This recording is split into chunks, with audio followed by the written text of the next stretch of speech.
Ever since my husband's first love got divorced, he's been all about her and her kid. He stopped picking up our daughter from school. He doesn't read her bedtime stories anymore. On the day our daughter had an accident, he was at Disney with his first love's kid. The day our daughter died, Larry was at Disney with them too. I called him crying, but he hung up on me. When they brought our daughter out of the ER covered in a white sheet, Larry texted me, "Christina, unless you agree to a divorce. Don't bother me. I hate hearing your voice." Get it? I collapsed to the floor. Heartbroken. I get it. Of course I do. He doesn't love me. He never wanted to marry me in the first place. On our daughter's 5th birthday, Larry asked for a divorce because his first love, Helen, was single again. She was living a tough life with her kid, and Larry wanted to give them a home. It's ridiculous. Doesn't Dora need a complete family too? I didn't agree. Larry was so mad that he threw his dinnerware. He said coldly, "Christina, if you hadn't gotten me drunk back then, there wouldn't be a Dora. This marriage is stolen by you. Do you want to destroy my life forever?" It stung. But I forced a smile and said if a man is truly drunk, he won't react. Don't blame your weak will. If you weren't willing, how could I have forced you? Rage filled Larry's eyes. It's because you seduced me. How else could I be interested in you? I shook with anger. Pain screamed from every cell in my body. Larry and I grew up together. I had a crush on him for years. But he only had eyes for Helen when she left him for someone else. I stayed by his side through the toughest times. One night, 6 years ago, after I helped him home drunk, I tried to steal a kiss, but he grabbed me and kissed me deeply. When I asked if he knew who I was, he whispered my name, Christina. He knew I thought I finally made it, but the next day he said it was a drunken mistake. If it weren't for me getting pregnant with Dora, he wouldn't have married me. He doesn't love me. I foolishly believed I could change his mind someday. But I overestimated myself. In the end, I lost everything miserably. For 6 years, he was lukewarm to me, but at least an okay dad to Dora. Now, he's about to leave Dora for Helen and her kid, who isn't biologically his. I couldn't accept it. Sniffling, I held back tears and said, "Larry, I won't divorce you. Go ahead and stay with Helen. If you're not afraid, she'll be seen as the other woman." His anger flared, and he slapped me hard. "Christina, how can you be so vile?" he shouted. The pain spread from my cheek to my heart, eating away at my nerves. I staggered and took a step back then. I heard Dora crying from the bedroom door. Daddy, don't hit Mommy. "Stop fighting." Larry froze. I rushed to hug Dora. "It's okay, sweetie. Daddy and Mommy aren't fighting." Just as Larry was about to comfort her, his phone rang. It was Helen. Her daughter was sick and needed a ride to the hospital. Without hesitation, Larry was leaving. Dora clung to his shirt and pleaded, "Daddy, don't go. You haven't been home for so long. You said you'd celebrate my birthday." Since Helen came back, Larry's been all about her and her daughter. He stopped picking Dora up from school, telling bedtime stories, and taking her to play. He didn't even come home much. If it weren't Dora's birthday, he probably wouldn't have come at all. Despite her pleading, he left. Dora asked me tearfully, "Mommy, does Daddy not want me anymore?" That question broke my heart. I hugged her tight, choking back my tears, saying, "Of course not. Daddy loves you. He'd never leave you." But I underestimated how much Larry cared for Helen. The next night, my stomach hurt, so bad from my chronic condition that I couldn't stand it. Dora called Larry, crying, "Daddy, Mommy's sick. Can you take her to the hospital?" After a pause, he laughed coldly. "Christina, are you still playing games to trick me into coming home? Your lies are bad enough. Don't teach our daughter to do the same." I could hear Helen in the background. "Larry, Tina won't eat again." Larry's voice softened immediately. "I'll handle it," he said, ignoring Dora and me as he hung up. Now, not just my stomach, but my heart ached to the point of suffocation. I dragged myself up and swallowed some meds. Dora hesitated, asking Mommy, "Who's the lady on the phone?" "Who's Tina?" I didn't know how to explain. How could I tell her that Daddy was leaving us for another woman and her kid? After getting Dora to sleep, even in her dreams, she called out for her daddy. Before falling asleep, I got a video from Helen. In it, Larry handed a peeled apple to Tina, who thanked him with a smile. He stroked her hair, saying gently, "Good girl. Eat more fruit to stay strong." It was a perfect scene of family bliss, weaving pain tighter around my heart. Suffocating me. Helen kept messaging, "See, we're a happy family. Christina, Larry doesn't love you. If you have any dignity, stop clinging to him. You need to return what you stole." At first, she looked down on Larry for his average background. That's why she dumped him and married a rich guy. Now, after divorcing her financially struggling husband, she's back trying to find successful Larry again. The funny part, Larry still treats her like a queen. In the end, it's just Dora and me who got hurt. About 2 weeks later, I got a sudden call at work from Emily, Dora's kindergarten teacher. The moment I heard Emily's teary voice, my heart sank. She said Dora fell from a slide and hit her head, and she was being rushed to the hospital. Panicking, I hurried to the hospital. Fear took over, and I cried uncontrollably. With shaking hands, I called Larry. In moments like this, I needed someone to lean on. I wish Larry would tell me, "Christina, don't worry. Our daughter will be all right," but every time I called, he coldly hung up. Grief churned in my chest, and I was close to breaking point. The lights in the emergency room went out. I rushed over only to see Dora being wheeled out under a white sheet. I dropped to my knees, pleading with the doctors to save her. All they offered me was their condolences. I no longer had a daughter. My Dora was gone. A notification buzzed on my phone. I looked down and saw a message from Larry. "Christina, unless you agree to a divorce, stop bothering me. I hate hearing your voice." Get it? Almost immediately, Helen sent me a photo. The background was Disneyland. Tina, wearing deer ears, was in Larry's arms, holding cotton candy, smiling broadly. Helen wrote, "Christina, how long are you going to cling to Larry? Can't you see we are a happy family?" Overwhelmed with pain, I wept on the floor. "Larry, rest assured, I won't cling to you anymore." That day, I held Dora's cold body and cried endlessly. My Dora, she was so good, so sweet and understanding, so kind. How could she die if she were alive? Seeing me cry like this, she would hug me tightly and say, "Mom, don't be sad. I'm here with you." Why was fate so cruel to take Dora away? Is this karma? Maybe I shouldn't have pursued Larry, who never belonged to me anyway. If I had turned him down that night, I wouldn't be here now. I cried until the sky lightened with dawn. My eyes swelled up like peaches, and my voice was hoarse. Finally, I sent Larry a message in numb despair. "I agree. Let's get divorced." This time, he called back immediately. He sounded desperate, afraid I'd change my mind.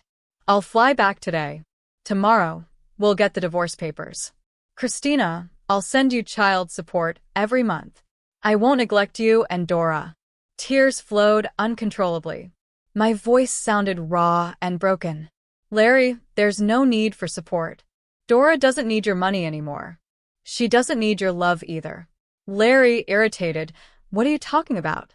Even if we divorce, Dora is still my daughter. That will never change." My heart ached fiercely and trembling. I said, "Larry, Dora is dead. You don't have a daughter anymore." He stopped breathing for a moment. After a long silence, he suddenly laughed bitterly, lying to himself, "Christina, are you crazy? I knew you didn't want a divorce. But I didn't think you'd stoop to cursing our daughter, just to trick me into coming home." Even now, he thought I was deceiving him. Immense pain hit me like a tsunami. I screamed through my sobs. "Larry, Dora is dead. Our daughter. She's dead. She's lying in the morgue right now." Larry's breathing turned heavy with fury. "Christina, shut up. Dora couldn't be dead. My daughter is waiting for me at home. She's waiting for me to tell her stories, teach her to draw, play Legos, and take her to the amusement park. How could she be dead?" Turns out he remembers how much Dora longed for him to come home and spend time with her. But what did he do instead on the 16th last month? He promised to join Dora for the parent-child event at her kindergarten. But he bailed because he was busy helping Tina get into a new school that day. Last Saturday, he promised to take Dora on an outdoor trip. He ditched that too, because he went with Helen and Tina to the aquarium to watch dolphins. He knew how disappointed and sad Dora was. Yet, he kept prioritizing Helen and her daughter over her. The pain in my heart intensified. Through gritted teeth, I said, "Larry, you were never fit to be Dora's father." When Larry returned, Dora was already taken to the funeral home. His mother cried into his arms. "Larry, you're finally back. Go see Dora one last time." I looked coldly at pale-faced Larry. He dragged his heavy feet, step by step, slowly moving to Dora's side. His fingers gently brushed Dora's hair. His eyes were bloodshot, his voice nearly choking. "Dora, Daddy is here. Stop sleeping. Open your eyes and look at Daddy, okay? Didn't you want to go to Disneyland? If you wake up now, Daddy will take you right away. I won't break my promise this time." Dora had always wished for her dad to take her to Disneyland, but Larry always said he was too busy, that she had to wait. Yet when Dora died in the operating room, he was at Disneyland with Helen and her daughter. Thinking of this, I couldn't stop shaking. I raised my hand and slapped him twice. "You don't deserve to be Dora's dad. Get out, get out." Larry stood there, pale and hunched, letting me hit and curse him. Larry's mom stepped forward to stop me, who was all emotional. "Christina, we're just as heartbroken as you are about this. Larry loved Dora so much. You shouldn't blame him. If he truly loved her, he wouldn't have let Helen and her daughter disappoint Dora time and again." I cried and then let out a sarcastic laugh. Why doesn't anyone ask Larry, where was he yesterday? Who was he with while our daughter lay dying in the operating room? Larry looked up at me. His eyes were red, filled with sorrow that he couldn't hold back. His shoulders shook. He was on the verge of breaking down. After a while, he dropped to his knees in front of Dora and cried, "Dora, Daddy didn't mean it. I thought there was more time. I thought I had time to do all the things you loved with you. I never expected you to. Dora, please don't punish Daddy like this. Please wake up, honey. Wake up. My Dora died yesterday. There's no more future." I glared at him hatefully. Larry, stop crying. "You lost Dora, but you still have a daughter. Doesn't Tina call you Daddy, too?" Larry's body went rigid. His eyes filled with deep regret and pain. His lips quivered as he struggled to speak. "I'm sorry, Christina. I'm so sorry. I was wrong. It's all my fault. Please stop. Don't say any more. Larry, from now on, Dora and I don't need your apologies." On the night of Dora's funeral, I held her clothes and curled up on her little bed, sobbing uncontrollably. I thought about Mother's Day this year. She used her chubby little hands to wash and dry my feet. Then she asked in her tiny voice, "Mommy, am I a good girl?" I smiled and tapped her cute little nose. "My Dora is the most well-behaved and adorable girl in the world." She giggled and snuggled into my arms. "Mommy, when I grow up, I can help you with chores." "Dora, my poor baby girl. How could you leave Mommy? How am I supposed to live without you?" In my grief, I clenched my teeth, took a blade, and cut my wrist. The blood flowed crimson red. The overwhelming pain swallowed me whole. "Dora, wait for Mommy. I'll come find you soon." As my consciousness faded, I saw Larry's panicked face. Christina, don't sleep," he called out anxiously.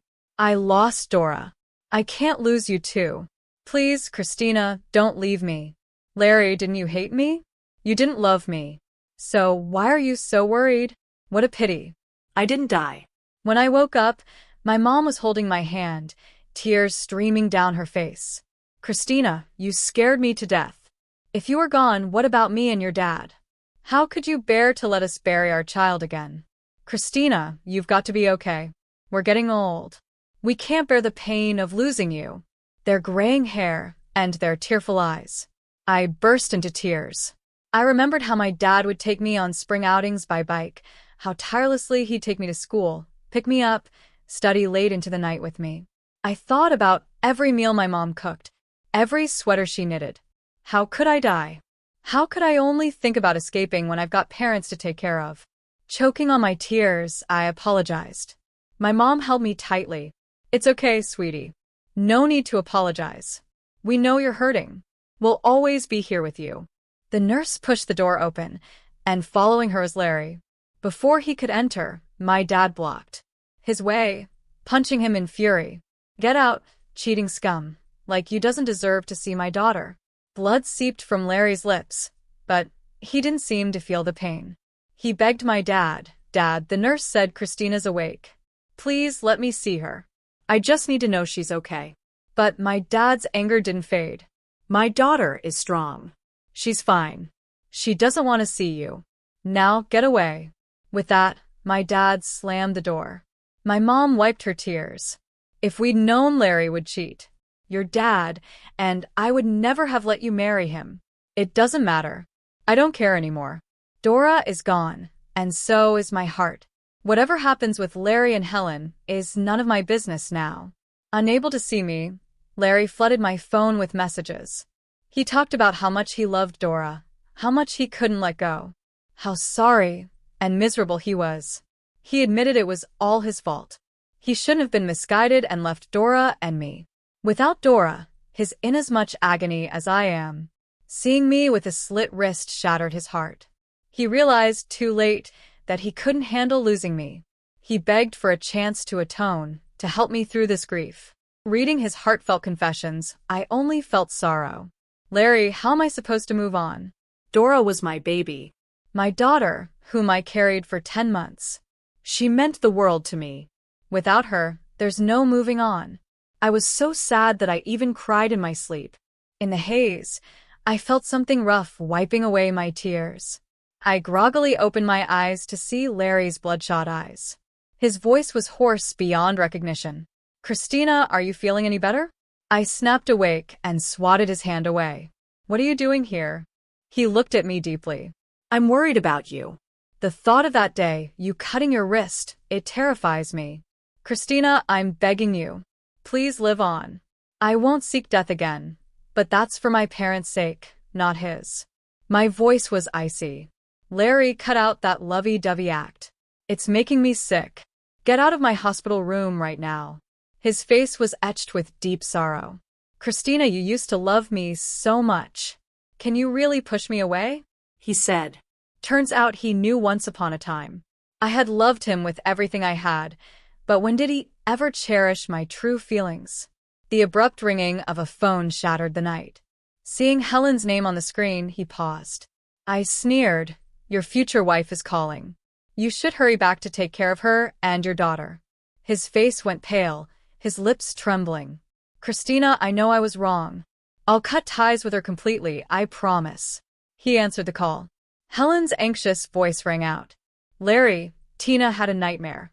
She's crying and won't stop. Could you comfort her? You know she listens to you." The Larry's brow furrowed, his voice as cool as ice. "Helen, stop contacting me from now on. After everything, I've realized the one I truly love is Christina. I've hurt her too many times, and I don't want to hurt her anymore. Don't reach out to me again." Helen started crying dramatically. Larry ignored her and hung up the call, then blocked her right in front of me. "Christina, I won't see her again. Can we start fresh? Please give me a chance to make it up to you." My heart ached, feeling disillusioned. I asked in despair, "Start over. Can you bring Dora back to life?" His face turned gloomy, eyes full of pain. I looked at him coldly and pointed to the door. "If you can't, then leave." He stood up in defeat and stumbled out, looking utterly desolate. After I was discharged, I asked Larry for a divorce. He refused to sign the papers. 2 months ago, he was afraid I'd cling to him. Now, he's the one who won't let go. It's ridiculous. I stormed into his office and smashed many things in anger. He didn't get mad, letting me vent. "If it makes you feel better, you can destroy the whole company. And I won't stop you." I threw a glass of water in his face and yelled, "You're insane." Before storming out, before heading home, I stopped by the supermarket in the candy aisle. I froze when I saw a brand of fruit candy. Dora used to beg me for it, but I wouldn't let her have it because of her teeth. Once, she pouted and said, "All the other kids get candy, why not me? Does mommy not care about Dora anymore?" I sighed and tousled her hair. I'll get you mangosteen and oranges. Let's eat more fruit and skip the candy, okay? Hearing that, she was sorely disappointed. Thinking of her sad little face filled me with regret. I took a deep breath, calmed myself, and went to grab the candy. But someone else got there first. A woman snatched the last 6 bags. As she tossed them into her cart, I realized it was Helen. Sorry, Tina loves this brand of candy. As her mom, I have to get it for her, she said sarcastically. But if your daughter likes it too, I can spare you a bag. Seeing my shock, she smirked. Oops, I forgot. You don't have a daughter anymore, right? Bitter about being dumped by Larry, Helen took it out on me. Isn't it karma? She taunted. You stole my man, and he took away your daughter. It's only fair. Furious, I slapped her. What kind of person are you? A perfect handprint bloomed on her cheek. Incensed, she insulted me as she yanked at my hair, and we started fighting. Staff called the police. At the station, both Helen and I looked disheveled, faces marked by nails. Larry arrived with a lawyer, and Helen played the victim. Larry, Christina hit me first. I had no choice but to defend myself. Why be with such a hot-headed woman? Larry cut in coldly. Shut your mouth. It's not your place to lecture Christina. Helen's face turned sour. Seeing the scratch on my cheek, his eyes softened with pity. He raised a hand to touch the wound, but I slapped it away. Stay away, don't touch me. His expression darkened, and he pulled back. After sorting out things, he left with me. Ignoring Helen's wailing from behind as she screamed at him for being heartless, I mocked him. Helen was your old flame. Aren't you being a bit harsh? Larry rubbed his temples wearily. Christina, I'm done with her for good. What do I have to do for you to soften up? I laughed bitterly. Maybe you could be reborn and try again in the next life. My attitude deepened Larry's dismay. His eyes were filled with sorrow. It was late, and he insisted on driving me home. Worried about my safety, I refused hailing a cab, yet his car followed mine all the way back. It seemed he did care in a way. Suddenly, I remembered Dora's 5th birthday. We took her to the amusement park near our place. On the way home, she walked between us, holding both our hands. Near the house, she cheekily linked our hands. Mom and Dad, you look perfect together, she had exclaimed. I still remember how Larry froze on the spot. He practically shook off my hand instinctively, like I was some sort of virus, as I snapped back to reality. I realized the car had stopped outside the apartment complex. I got out and Larry followed. I looked at him with disdain, impatiently saying, Larry, don't you know how annoying you are? Larry's voice was hoarse. I'm just worried about you. I didn't mean anything else. His concern and affection came too late, making it seem completely unnecessary. I chuckled, full of sarcasm. Do you like taking care of your exes that much? With Helen, and now with me, his brow furrowed deeply. You're different from her. You're my wife. I corrected him immediately, soon-to-be ex-wife. Mentioning divorce, Larry still refused to give in. By now, he actually fantasized that I might come back. How ridiculous. I didn't want to argue any longer. So, I went straight to court to file for divorce. After getting the news, Larry called immediately. In a voice filled with disbelief, he asked, Christina, do you really have to go this far? Is it my fault? Getting to this point, he truly had no excuses. When I got home that night, I could see him from a distance, leaning against the wall, looking worn and forlorn. As I got closer, I smelled the strong scent of alcohol. Maybe he'd had too much. His eyes were terribly bloodshot. He stared at me intently, his voice raspy. Christina, you changed the locks. I can't get in. There was even a hint of grievance in his voice. I couldn't help but mock him. You love drama so much. Maybe you should quit being a boss and become an actor. His eyes darkened, and he suddenly took 2 steps forward, embracing me. I spoke coldly, let go, or I'll call the cops. He acted like he didn't understand, muttering, Christina, let's not get divorced, okay? I'm really sorry. Every day, every second. I'm filled with regret and self-blame. I failed you and Dora. I'll change. I really will. From now on, I'll listen to you in everything. Just forgive me this once, will you? How could I forgive? My daughter will never come back. How could I forgive? With all my strength, I pushed him away. He stumbled, falling embarrassingly against the wall. I looked down at him coldly, saying, "Don't disgust me with your so-called deep affection. Larry, I really regret ever loving you. If I could, I'd rather have never met you." Upon hearing this, it was as if the soul was sucked out of him, staring at me blankly, his gaze empty. After a while, he hunched over, covering his face with his hands, and I heard his muffled sobs. I saw tears seeping through his fingers. "Larry, if you knew it would turn out this way, why did you go down this path?"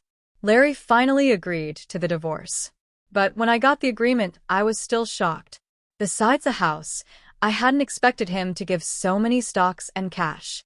When signing, his smile was forlorn and bitter. "This seems to be the last thing I can do for you. Christina, from now on, just keep moving forward.